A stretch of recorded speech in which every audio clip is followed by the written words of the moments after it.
your home like a battleground with your teenager? Are you guys constantly yelling at each other? Is there friction all the time, butting heads, all of that type of stuff?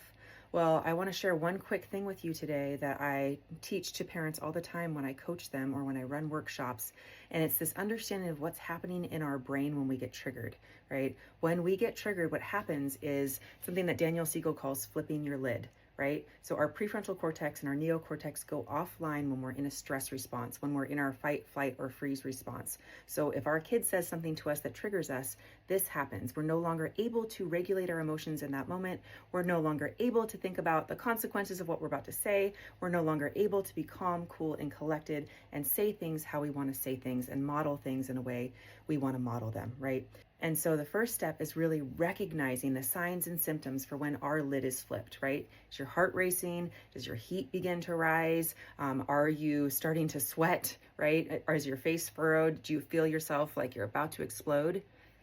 Catch yourself, right? That's a really powerful moment to pause, to catch yourself, to notice, oh my gosh, I just got triggered and I am not going to jump in right now and respond, right? Anytime we respond in those moments when we are triggered and our lid is flipped, we're going to be yelling, we're going to be fighting, we're going to be escalating a situation instead of de-escalating it.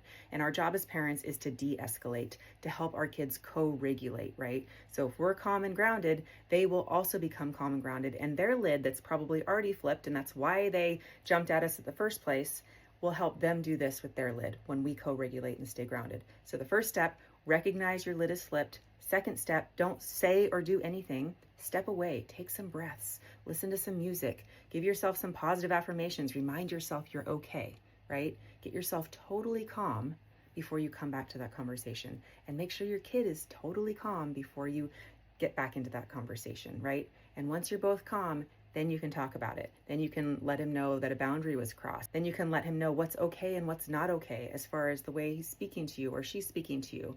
What's okay or what's not okay as far as the things that they're doing out in the world, right? But we can't do it in the moment when we're triggered.